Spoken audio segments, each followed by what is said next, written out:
Paix et grâce sur toi, Maman Kabibi. Paix et grâce sur ta maison, sur toute ta famille, au nom puissant de Jésus.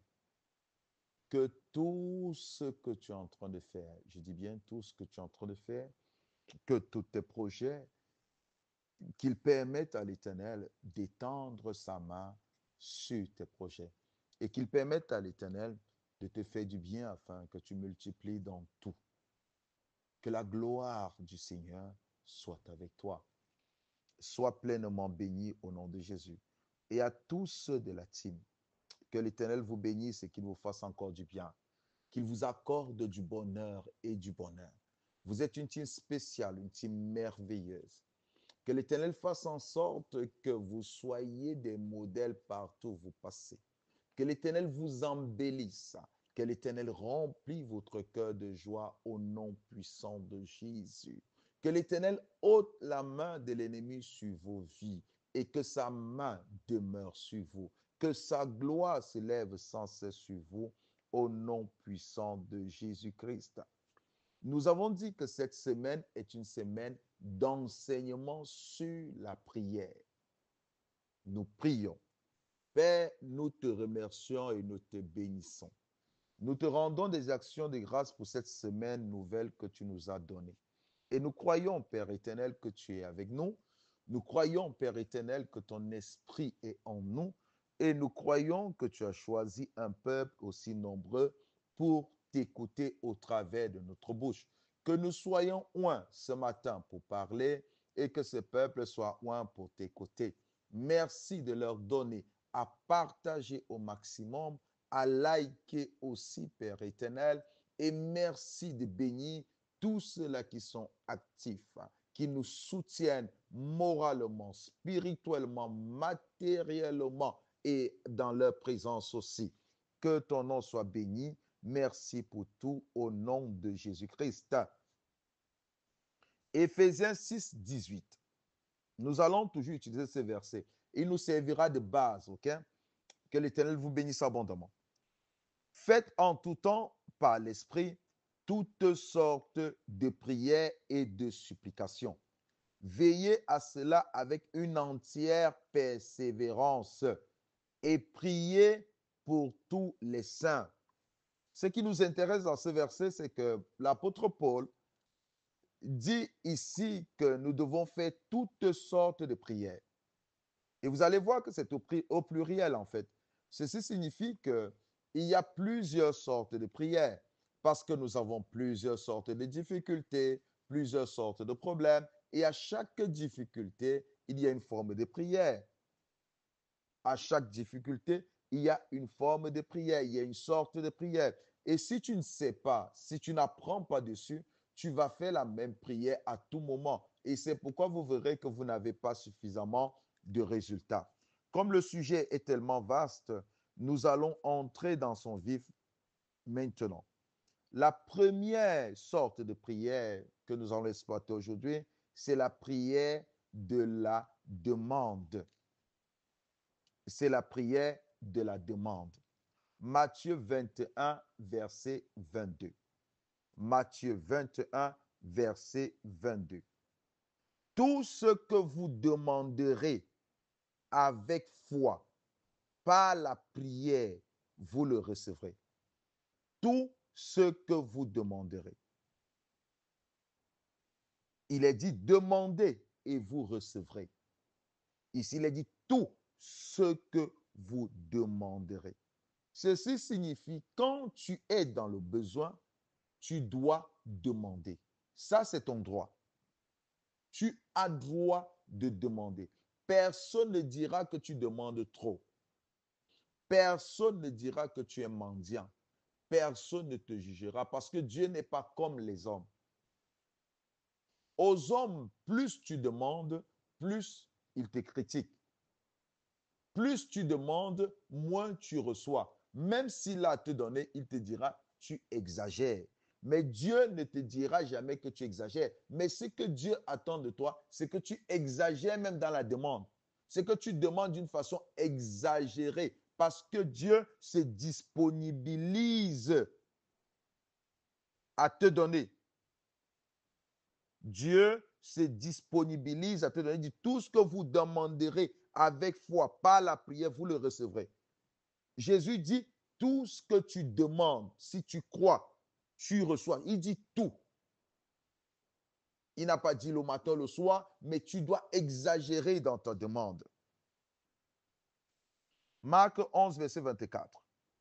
C'est pourquoi je vous dis, tout ce que vous demanderez en priant, croyez que vous l'avez reçu et vous le verrez s'accomplir. Tout ce que vous demanderez en priant. Jésus insiste. Ton droit, c'est demander. Et le devoir de Dieu, c'est de te donner.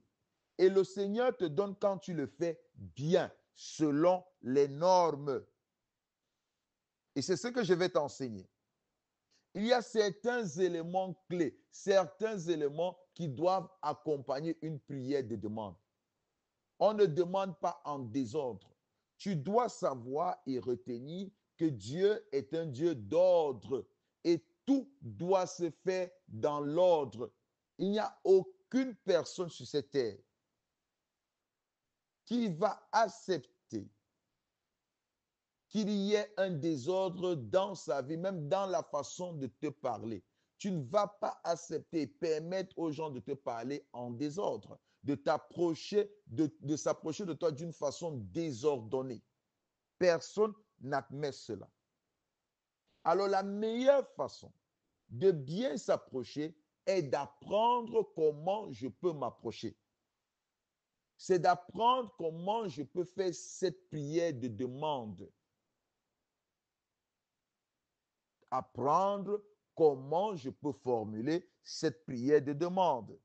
Quels sont les éléments clés pour que cette prière de demande soit efficace? Et je suis ici pour t'enseigner comment tu peux formuler une prière de demande. Parce que, un, tu as l'assurance que tu obtiendras ce que tu demandes. Mais quelque part, il est écrit, vous demandez sans recevoir parce que vous demandez mal. Ça veut dire une mauvaise façon de demander est l'absence de résultats. Oui, mais une bonne façon de formuler sa demande ou de demander, tu as les résultats de ta prière. OK? La première des choses que tu dois savoir, la première clé, le premier élément clé pour que ta prière de demande soit réussie, il faudrait d'abord une préparation spirituelle. Quand je parle d'une préparation spirituelle, c'est une préparation personnelle. Tu dois préparer ton cœur, savoir exactement ce que tu veux. Tu dois trouver un endroit calme. Tu dois te concentrer. Parce que là, tu t'apprêtes à t'approcher de Dieu. Tu dois te concentrer. Tu dois trouver un endroit calme. Tu dois être toi-même calme. Tu dois être posé. Tu dois méditer sur les choses que tu veux demander à Dieu. Et oui, tu dois méditer sur les choses que tu t'apprêtes à demander. Parce que ça ne doit pas être des choses désordonnées, ça doit être des choses bien ordonnées. Matthieu 6, verset 6. Mais quand tu pries, entre dans ta chambre, ferme ta porte et prie ton Père qui est là dans le lieu secret. Et ton Père qui voit dans le secret te le rendra. Quand tu pries, entre dans ta chambre et ferme ta porte. J'aimerais noter ici que la chambre n'est pas seulement un lieu physique. Ça peut dire entre en toi-même, c'est-à-dire sois calme, sois posé, sois concentré. Oui, sois calme, sois posé, sois concentré. Médite sur ce que tu veux demander. Médite aussi sur ce Dieu, c'est-à-dire respecte-le. Respecte-le. Prends en considération ta demande. Prends toi-même en considération. C'est-à-dire, prends toi-même en considération, prends ta demande aussi en considération, prends ce Dieu en considération.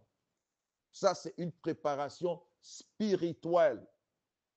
même si tu es dans le bus, tu es dans l'autocar, tu es dans le métro, tu es dans le train, tu es dans ton lieu de travail, et que là, tu sens que tu dois faire une demande. Je ne te dis pas de fermer tout, de fermer les yeux, non. Sois posé, respire un tout petit peu, entre en toi-même maintenant et examine ce que tu vas demander, comment tu vas demander cela. Ainsi, tu peux faire ta demande et ton Dieu te répondra. Tu n'es pas obligé de crier. Tu n'es pas obligé d'alerter tout le monde. Tu n'es pas obligé de te plaindre parce que beaucoup de personnes, quand elles font une demande, elles passent le temps à se plaindre et elles pensent qu'elles ont fait une demande. Non, quand tu es posé, tu es calme, tu ne vas pas te plaindre, mais tu vas faire une demande. Nous avons dit, la première chose, c'est la préparation spirituelle.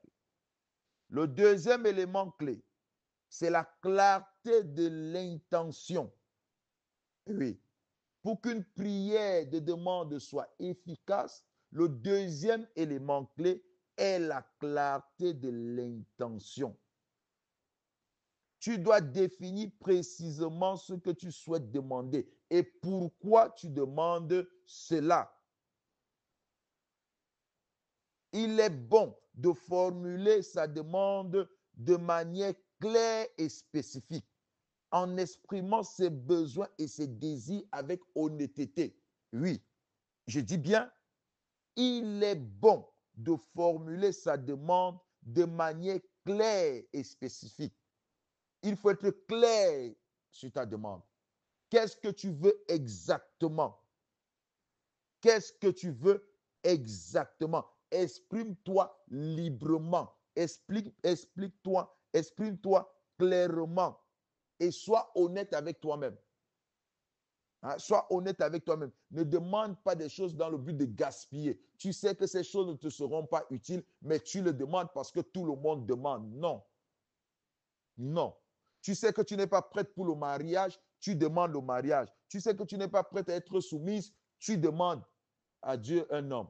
Tu sais que tu n'es pas prêt à être fidèle, tu demandes une femme. Tu sais que tu n'as pas besoin d'une épouse, mais tu as besoin d'une domestique. Tu veux dire à Dieu, Dieu, j'ai besoin d'une femme parce que tu as besoin de quelqu'un qui lave tes habits, qui lave tes assiettes. Non, qui prépare pour toi. Non. Tu dois être honnête avec toi-même. Tu as besoin d'un homme. Oui. Beaucoup de femmes demandent des hommes qui vont prendre soin d'elles. Oh, j'ai besoin d'un homme qui va prendre soin de moi. Non, tu dois être honnête. Pourquoi tu as besoin d'un homme qui va prendre soin de toi? Pourquoi? Qu'est-ce que Dieu gagne là-dessus? Tu dois être honnête parce que tout ce que nous demandons, nous devons demander pour la gloire de Dieu.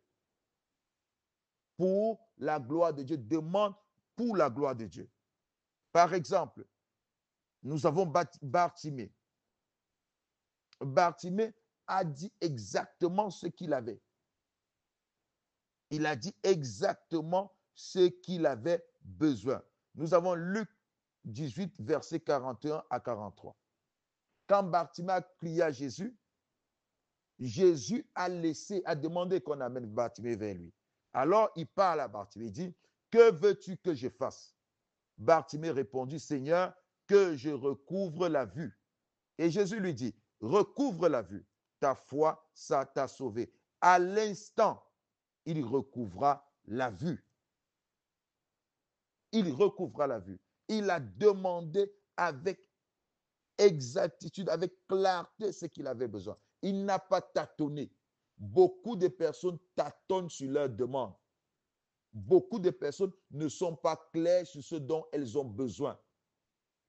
Beaucoup de personnes ne sont pas honnêtes quand elles ont besoin de quelque chose. Parfois, elles demandent quelque chose pour s'enorgueillir. Parfois, elles demandent quelque chose pour, comment on dit en français, pour se moquer des autres. Parfois, elles demandent quelque chose pour se faire voir. Parfois, elles demandent quelque chose pour qu'on dise qu'elles aussi, elles ont cette chose. Non, non, ça, ce n'est pas honnête. Ce n'est pas honnête. Ça, ce n'est pas honnête. Tu dois être clair dans tes intentions. Pourquoi tu veux la chose? C'est comme Anne. Anne n'avait pas d'enfant. Pénina se moquait d'elle. La Bible dit, Pénina la mortifiait. Mais Anne n'a pas demandé un enfant pour se venger de Pénina. Non. Elle a dit au Seigneur, si tu me donnes un enfant mâle, je te le donnerai. Elle dit, si tu me donnes un enfant mâle, je le consacrerai à ton service. Il restera dans ton temple. Anne n'a pas demandé un enfant seulement pour elle. Elle a demandé un enfant pour le mettre au service de l'Éternel. Vous voyez, elle est claire dans ce qu'elle a besoin, elle est claire dans ses intentions et elle a formulé avec clarté ce dont elle a besoin. Et l'Éternel le lui a accordé. Et l'Éternel le lui a accordé. Tu as besoin d'un travail. Quel genre de travail dont tu as besoin? Moi, je dis aux gens, tu dois être sincère, tu dois bien méditer sur ce dont tu as besoin et qu'est-ce que tu feras avec ce que l'Éternel va te donner. Moi, je le dis souvent, j'avais demandé au Seigneur, s'il te plaît Dieu, donne-moi une épouse, une femme que je rendrai heureuse et qui glorifiera ton nom. Et ma lutte chaque jour est de rendre mon épouse heureuse afin qu'elle dise que je suis un don de Dieu et qu'elle glorifie Dieu par ma présence. Oui, et de l'éduquer spirituellement. Ainsi, l'Éternel m'a donné ce que je lui ai demandé parce que j'ai été sincère et j'ai été clair. Je ne peux pas vous dire exactement comment j'ai demandé, mais j'ai été clair dans ce que je voulais. Et l'Éternel a vu mon cœur, il me l'a accordé. Oui, il y a des gens qui demandent des choses qui ne sont pas claires. Il y a des gens qui demandent des choses, ces personnes n'ont pas de bonne intention. Et vous attendez que Dieu vous donne ces choses. Non, vous ne les aurez pas. Vous devez avoir une bonne intention. On ne demande pas des choses pour se faire voir. On ne demande pas des choses pour montrer aux autres que nous sommes meilleurs. On ne demande pas des choses pour notre gloire, car il est écrit, tout ce que vous faites, faites-le pour la gloire du Seigneur. Et tout ce que nous avons, nous l'avons pour servir à la gloire du Seigneur. Change ta façon de formuler ta demande et tu auras la réponse. Tu auras la réponse. Oui, nous allons lire Matthieu 8, verset 7. Matthieu 8, verset 7. Un centenier s'est approché de Jésus et il avait besoin que Jésus guérisse son serviteur. Il a vraiment supplié. Et au verset 7 de Matthieu 8, Jésus dit au centenier, j'irai et je guérirai, je le guérirai. C'est-à-dire, j'irai vers ton serviteur et je vais lui guérir. Voici ce que le centenier fait comme demande. Le centenier répondit, Seigneur, je ne suis pas digne que tu entres sous mon toit, mais dis seulement un mot et mon serviteur sera guéri. Dis seulement un mot et mon serviteur sera guéri. Ça, c'est sa demande. Il est clair. Il veut la guérison de son enfant, de son serviteur. Jésus lui dit, je m'y rendrai personnellement. Je serai personnellement là, présent là. Tout le monde voulait recevoir Jésus. Mais le centenier dit, je ne suis pas digne. Ne viens pas chez moi, mais dis seulement un mot. Il dit, dis seulement un mot et mon serviteur sera guéri. Au verset 13, lisez le verset 13. Puis Jésus dit au centenier, va, qu'il te soit fait selon ta foi. À l'heure même, le serviteur fut guéri. Gloire au Seigneur. À l'heure même, le serviteur fut guéri. Le serviteur fut guéri à l'heure même. Tu vois, c'est la précision. C'est la précision, c'est la clarté dans sa demande. La précision, la clarté dans sa demande. Il dit, dis seulement un mot et mon serviteur sera guéri. Il a été clair, il a été simple et là, il a eu, son serviteur a été guéri à l'instant même. Soyez clair, soyez humble, soyez clair. Oui, soyez clair. Demandez avec clarté et soyez sérieux dans votre demande. Soyez sincère. Que l'Éternel vous bénisse. La troisième clé, pour que ta prière de demande soit efficace, tu dois la faire avec humilité et confiance. Je dis bien avec humilité et confiance. Tu dois adresser ta prière de demande avec un cœur humble, conscient de ta dépendance envers Dieu. C'est ça l'humilité. Tu dois être conscient que tu dépends de lui. Oui, tu dois être conscient que tu dépends de lui. Proverbe 29, 23. L'orgueil d'un homme l'abaisse, mais celui qui est humble d'esprit obtient la gloire. L'orgueil d'un homme l'abaisse, mais celui qui est humble d'esprit obtient la gloire. Qu'est-ce que je veux dire? Je te donne un exemple clair. Tu t'approches de Dieu, tu commences à vanter tes mérites. Tu n'es pas humble. Parce que là, tu veux que l'Éternel te donne des choses en ton nom. Pourtant, il est écrit que c'est au nom de Jésus que nous devons demander. C'est au nom de Jésus que nous adressons nos prières à Dieu. C'est au nom de Jésus que nous recevons ce que nous lui demandons. Mais toi, quand tu t'approches, tu es rempli d'orgueil et tu comptes sur toi-même. Oh, j'ai fait ceci, j'ai fait cela. Seigneur, souviens-toi, j'ai fait ceci, j'ai construit cela, j'ai construit ceci, j'ai construit cela, j'ai construit ceci. Mais ça, c'est l'orgueil. C'est l'orgueil. Nous allons lire, s'il vous plaît. Luc chapitre 7, à partir du verset 2. Luc chapitre 7, à partir du verset 2.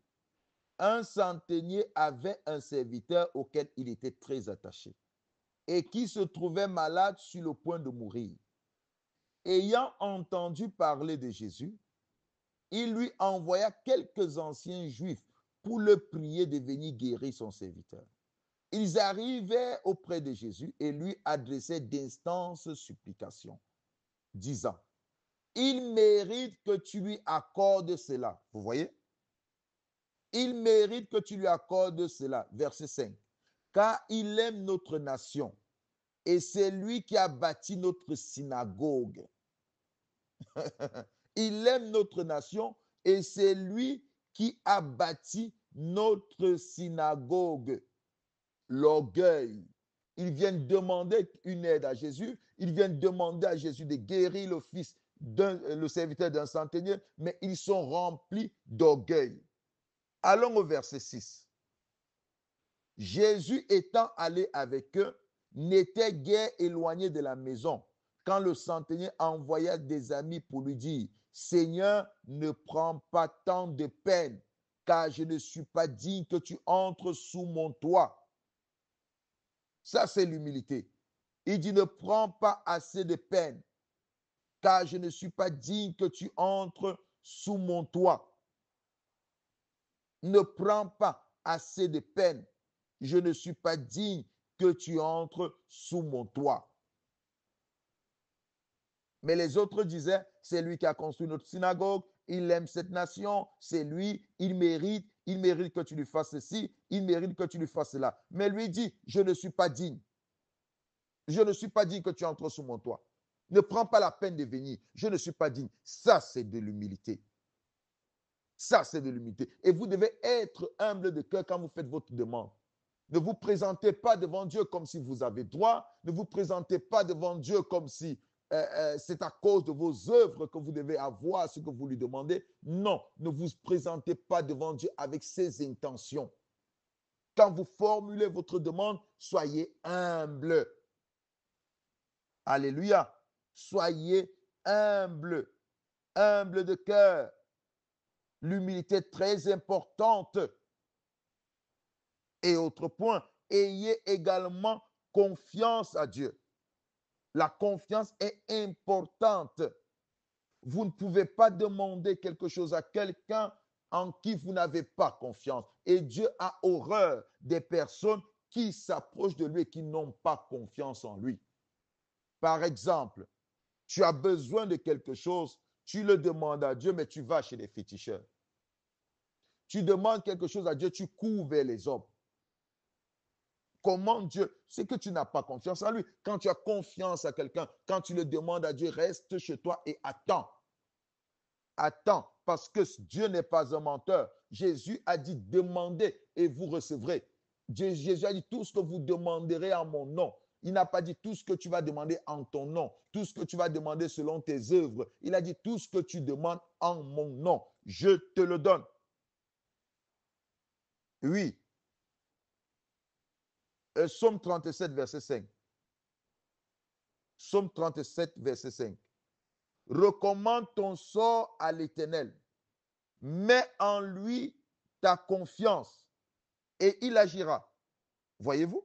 Recommande ton sort à l'Éternel. Mets en lui, mets en l'Éternel ta confiance. Ne mets pas ta confiance dans tes œuvres. Ne mets pas ta confiance dans tes actions. Oh Seigneur, souviens-toi, j'ai donné ceci à Maman Kabibi. J'ai donné ceci au pasteur Amadou. Seigneur, j'ai fait ceci aux orphelins. Tu dois faire, tu dois faire. Non. Quand tu formules une prière de demande, tu dois être assez humble. Reconnaître que tu viens au nom de Jésus.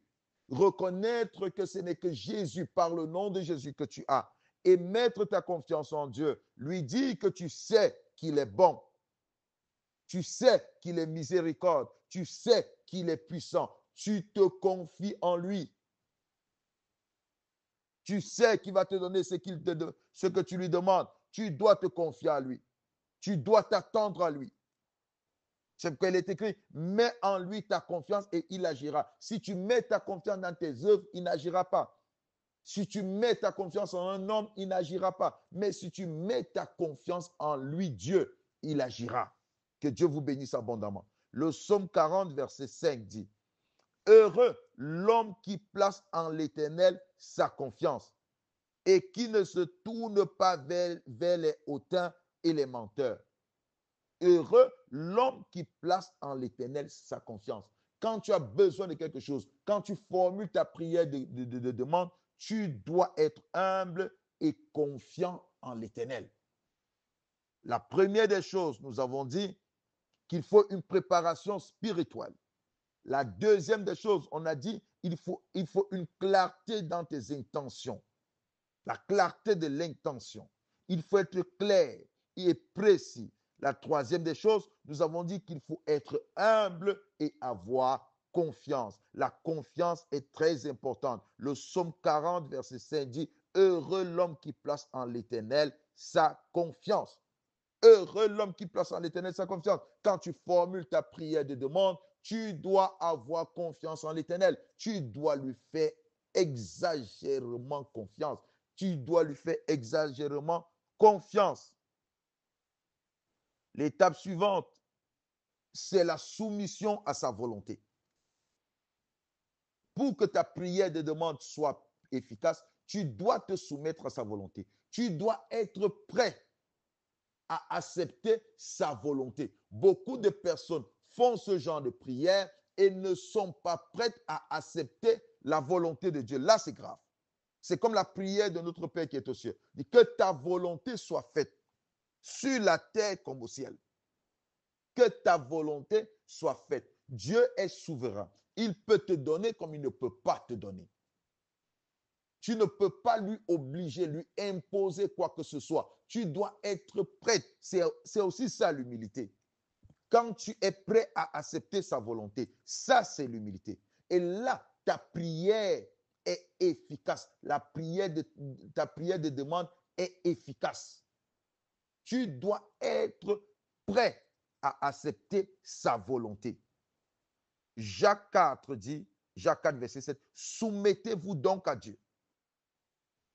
Je dois reconnaître que Dieu sait ce qui est mieux pour moi et accepter sa volonté, même si elle diffère de mes attentes initiales. Je dois accepter sa volonté. Je dois me soumettre à sa volonté. Quand je viens faire ma prière de demande, je viens avec cet esprit de soumission. Je m'abandonne à lui. Il est souverain. Il fait ce qu'il veut. Il donne à qui il veut. Il le fait quand il veut. Bien-aimé, si tu comprends ces choses, tu es heureux. Si tu comprends ces choses, tu es béni. La deuxième chose, l'avant-dernière clé, c'est la persévérance. Nous devons persévérer. Quand tu fais une prière de demande, Tu dois persévérer. Tu ne dois pas te décourager si la réponse n'est pas immédiate. Non. Si la réponse n'est pas immédiate, tu ne dois pas te décourager. Tu dois prier aujourd'hui, tu dois faire la demande aujourd'hui, tu dois la faire demain, tu dois la faire après-demain, tu dois la faire à tout temps parce qu'il est dit, faites en tout temps, faites en tout temps, persévérez. Veillez à cela avec une entière persévérance. Veillez à cela avec une entière persévérance. Tu dois persévérer dans la demande en gardant ta foi. Tu dois persévérer en gardant ta foi. La dernière clé, tu dois remercier. Tu dois exprimer ta gratitude envers Dieu. Parce que tu crois que ce que tu as demandé, tu le recevras. Tu dois apprendre à remercier. Tu ne dois pas murmurer, tu dois remercier. Que Dieu vous bénisse abondamment. Voilà les clés dont vous avez besoin pour que la prière de demande soit efficace. Pour que la prière de demande soit efficace, voilà les clés que je vous ai données. Que l'Éternel vous bénisse, qu'il prenne soin de vous, qu'il vous visite. Père, nous te remercions et nous te bénissons. Nous te soumettons tout cela qui te demande et nous croyons que tu leur as accordé cela au nom de Jésus. Soyez bénis, bien-aimés.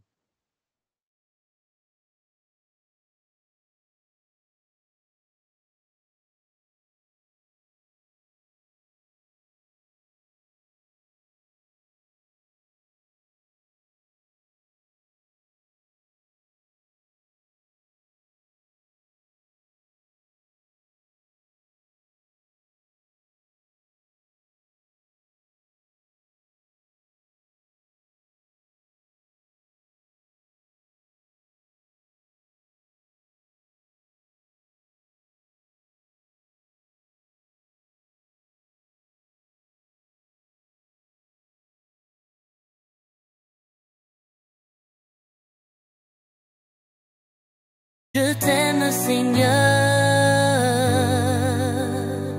je t'aime Seigneur, je t'aime Seigneur,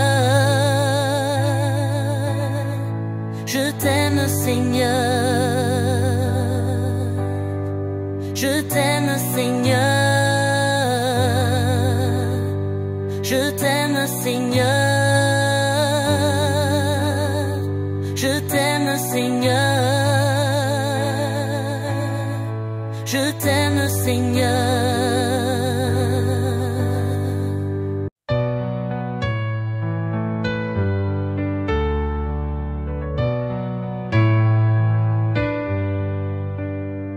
Je t'aime Seigneur, je t'aime Seigneur. Je t'aime Seigneur, car tu es tout pour moi. Dans ma vie ce jour, Père, je ne compte que sur toi. Car dans le temps difficile que j'ai traversé, tu es le seul qui m'a montré le vrai amour. Tu m'as tendu la main, non seulement pour me relever, mais surtout pour m'élever devant ceux qui m'avaient condamné. Tu m'as tendu la main pour me transformer, me façonner et me rendre quelqu'un de meilleur à ton goût. Je t'aime Seigneur, je t'aime Seigneur, je t'aime Seigneur, je t'aime Seigneur, je t'aime Seigneur, je t'aime Seigneur, je t'aime Seigneur, je t'aime Seigneur.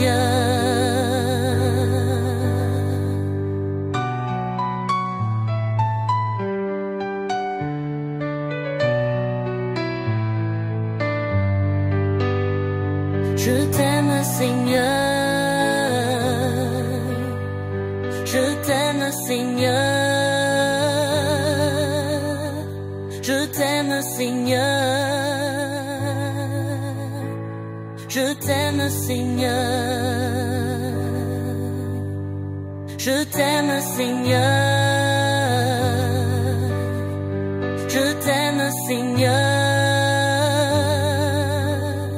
je t'aime Seigneur, je t'aime Seigneur.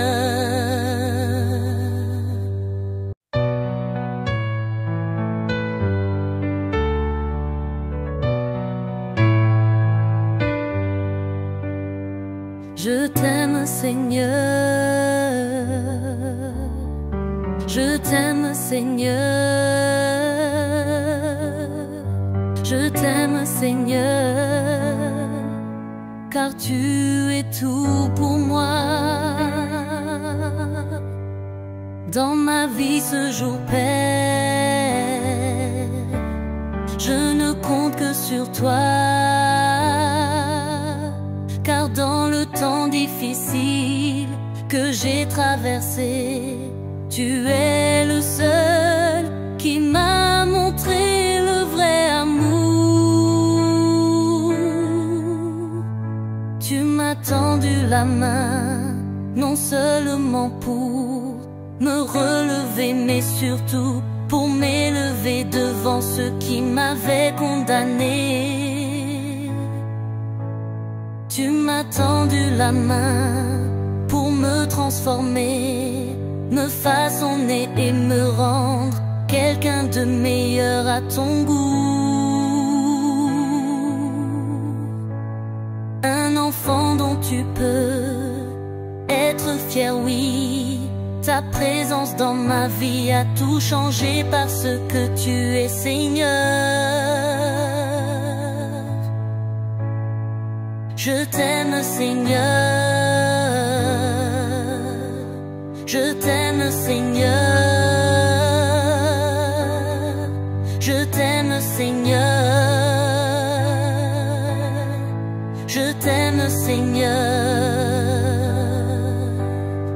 je t'aime Seigneur, je t'aime Seigneur, je t'aime Seigneur, je t'aime Seigneur.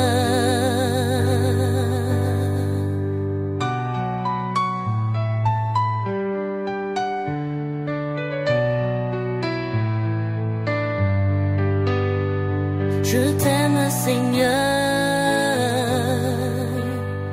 je t'aime Seigneur,